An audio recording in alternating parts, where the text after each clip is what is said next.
જુઓ રાધા રૂપાળી છે. આ દેવજ્ઞાઓ ગાય છે.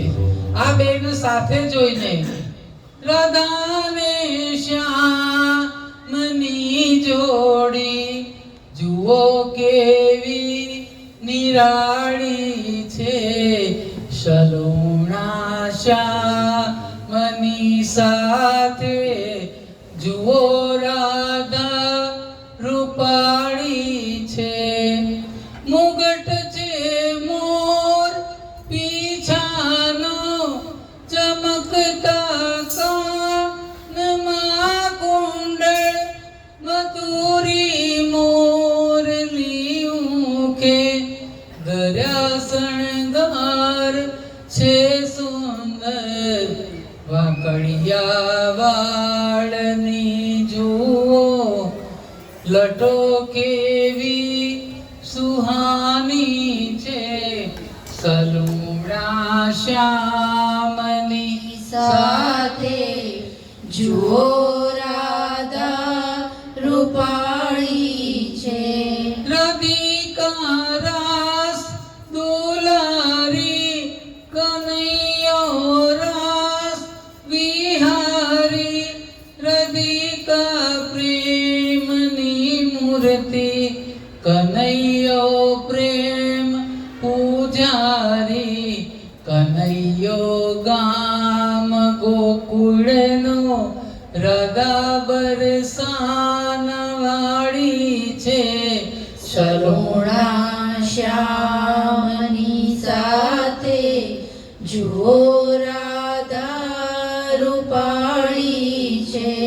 જુગલ જોડી ના દર્શનથી ઠરી છે આંખડી મારી. સ્વરૂપને આંખડી વાટે લીધું હૈયામાં ઉતારી. વેળા દેવો ના જીવનની પ્રભુએ આજ વાળી છે. સલુણા શ્યામની સાથે જુઓ રાધા રૂપાળી છે. સલુણા શ્યામની સાથે જુઓ રાધા રૂપાળી છે. શ્રી કૃષ્ણ એવા મૂર્ખ વ્રજવાસીઓ દ્વારા થઈ રહેલી ટીકાને નિંદાને પ્રતિકાર કરવાની જિંદગીભર યાદ રહી જાય ને એવો કોઈ બોધ પાઠ આપવા શું કરવું એના ચિંતામાં પડ્યા છે. કારણ કે રાધાજી તો કશું જ કહેતા નથી, પણ એની ચિંતા કોને થાય છે? વિચારો. વચન કોની પાસે ભગવાનને માંગ્યું હતું? બોલો, કોને યાદ છે? કોની પર એમને ભરોસો હતો કે જ્યારે હું નહીં હોઉં ત્યારે મારી રાધાને સાચો? યમુના મૈયા. યસ.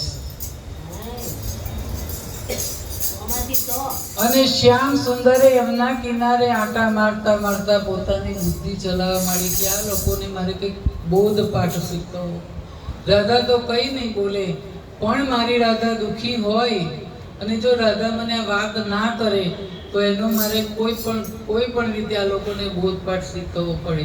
એટલે આપણે કોઈ નિંદા કરતો હોય તો સામે લડીવાનું નહીં, એને એવો બોધપાઠ શીખવવાનો આ પ્રભુએ આપણને કહ્યું છે કે લડવાથી કશું જ ના થાય.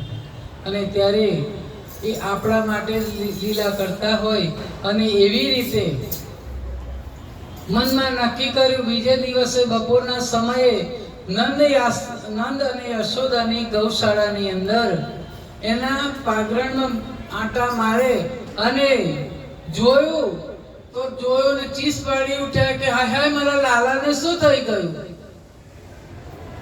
ગૌશાળાની અંદર. અને યશોદા મૈયાએ રસોડામાંથી ગૌશાળા ભણી દોટ મૂકી છે. ચીસો સાંભળી નંદ બાબા હાફડા ફાફડા દોડ્યા. ગોપ ગોવાળો ગોપીઓ બધા ત્યાં ભેગા થઈ ગયા છે. યશોદા માએ કહ્યું કે એમનો લાડીલો કનૈયો રમતા રમતા અચાનક બેહોશ થઈને ઢળી પડ્યો છે. એના હાથ પગ ખેંચાય છે જેમ આંચકી આવે ને એવું કરવા માંડેલા. જઈને જોયું તો ગૌશાળાની આગળ નંદકુંવર મૂર્છિત થઈને છતાં પાટ પડ્યા છે. મા યશોદાથી લાડીલા કનૈયાની આ સ્થિતિ જોઈ ના શકાય. ચીસ પાડીને બોલી ઉઠ્યા, એ પણ પડી ગયા. લાલાનું મસ્તક પોતાના ખોળામાં લઈ કારનું કલ્પાંત કરવા માંડ્યું છે. કેટલાક અનુભવી વૃદ્ધ ગોપો અને ચારે બાજુ માણસો દોડ્યા વ્રજમાં. કારણ કે પહેલાના લોકો જાણતા હતા વૈદુ કે પહેલા આપણા ઘરના ઉપાયો કરી જોઈએ. ગોપ યુવાનોએ લાલાને ઉચકીને નંદરાયના ઘરની પડસાળમાં ડાળેલા ઢોલિયા પર સુવાડી દીધો. કોઈએ નજર ઉતારી, કોઈએ નજર થાળીમાં બાંધી, કોઈએ માથેથી લોટો વારીને નાખ્યો, કોઈએ કૂતરાની ચાટમાં રેડિયા ખાવાનું, કોઈએ સાવરણી લઈને માથાથી પગ સુધી 7 વાર ફેરવીને ઉજળી નાખી. કોઈએ મંત્રેલો કાળો દોરો જમણા હાથે બાંધ્યો, કોઈ તાવીજ લઈ આવ્યું. જાત જાતની જડીબુટ્ટીઓ નાકમાં સુંઘાડી, નંદ બાબાની પાવડી લઈને નાકે ધરી, કોઈએ ઘસેલા વસળિયા લઈ અને એને લેપ